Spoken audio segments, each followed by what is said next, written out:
Steve McMichael passed away yesterday at the age of 67, excuse me. And there had been news earlier in the day that he'd been transferred to hospice care, which always, in most cases, is a sign that the end is coming. It came extremely quickly. He's had ALS, was diagnosed 4 years ago. Hall of Famer.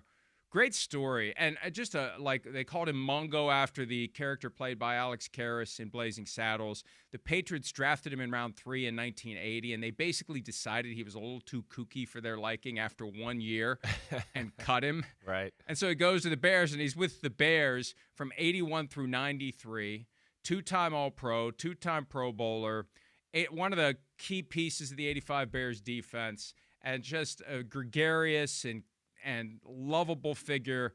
And I assume Phil's got a Steve McMichael story of some sort from the 80s. You know, I meant to call him or text him last night and ask him that, and I didn't. I mean, he's got some stories about those 85 Bears football teams. And just like you kind of said, Steve McMichael, anybody you ever talked to, everybody just talked about, the personality. He's so funny. He's just such a great guy to be around. He's a little different, whatever, right? Those are the things you did here. Let alone he was an awesome football player on the field. And he fit that personality, the kookiness you talked about or whatever, fit perfectly with Chicago and Buddy Ryan. It was the perfect match, right?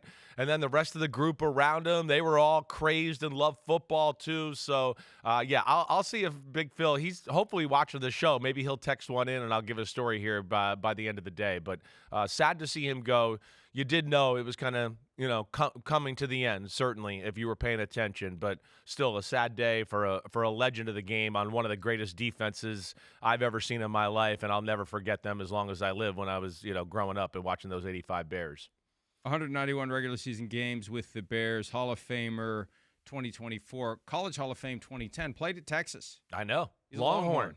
I mean, I used to see his we have All-Americans and these paintings of the players, and he was on there always. I'd see him every day right outside the locker room. They got a wall with him there. So, yeah, again, legend, kookiness, runs at Texas. We're good at that, okay, there. As you know, as we started the show, a little kooky, okay. But, yeah, he's awesome. And then, Mike, 92 sacks and – not your traditional D end either, right? A guy that's not like he was lining up outside all the time, like where a Richard Dent always was or a Lawrence Taylor. Kind of moved around a little bit on the defensive line, but I think it speaks to his great talent he had that he almost got 100 sacks, really kind of playing a lot of different positions on that D line. What a collection of talent, right? Richard Dent, Dan Hampton, Steve McMichael. Insane. Wilbur Marshall. Otis Wilson. Yeah, Mike Singletary. Mike Singletary. Shit, I forgot Singletary. I know, right. It's like you're going to forget one of them. An incredible.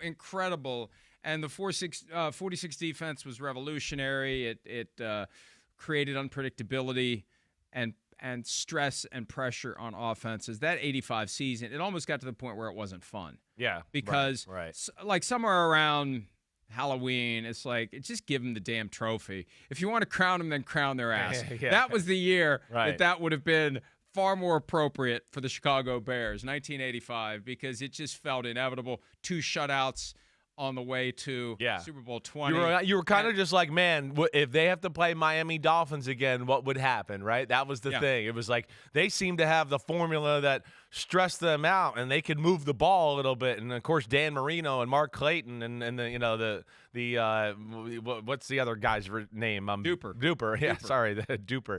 Yeah, so you wanted that, right? I remember even being a young kid going – like, oh, man, Dolphins, Dan Marino against that defense, but they were upset by the Patriots, and that's all she wrote, and they dominated Super Bowl 20. It was that Monday night game, one of the highest-rated Monday night games ever. Bears lost to the Dolphins in Miami in December, I believe, of 1985, early December, like the 3rd or the 4th. And we've touched on this dynamic in the postseason when it feels inevitable that there's a game out there looming. Both teams got to punch their ticket to that game. And sometimes thinking ahead to that game, you trip up. And I love a good upset. until I realized how badly it screwed up the next Super round. Bowl, right, or whatever, right. That, yeah, I know you know that feeling. Just maybe to kick you while you're down, like the Vikings Broncos. I was so excited for that Super Bowl until Atlanta. That was a great upset, but yeah, it was over. It was like, oh man, you're kicking me while I'm down. I don't know What happened today. Well, I was yelling at you earlier. I didn't want to. I've been mean Good to Lord. start the show. I didn't want to be mean more, but it felt fitting right there that it fit in. Yeah, and Steve McMichael ultimately got a little revenge on the Patriots, the team that cut him after 1 year. It's amazing. Amazing, yeah. Sorry I remember to see him watching go. that Super Bowl. And like, could we at least have something remotely competitive? It was just, and it was a coronation for the Bears, and in a certain way it was deserved that they just blow somebody out. But man, think of how different Super Bowl 20 could have been on artificial turf in the Superdome if it had been the Miami Dolphins against the Chicago Bears in 1985. There's a chance one of the great teams of all time would have won 0 Super Bowls.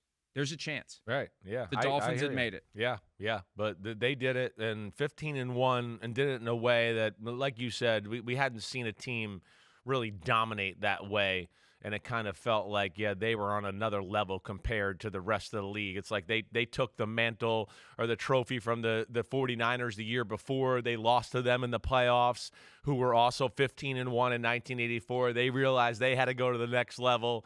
Right, they get to the next level. They're dominant. They beat the Giants in the divisional round. The Giants realize, wait, we're not as physical and intense enough either. They go to the next level, win the Super Bowl. It was a great time in the league, and the Bears were certainly a big part of that 80s culture of rough and tough and physical and awesome defenses. And Steve McMichael, of course, a big reason for that Bears defense to be like that.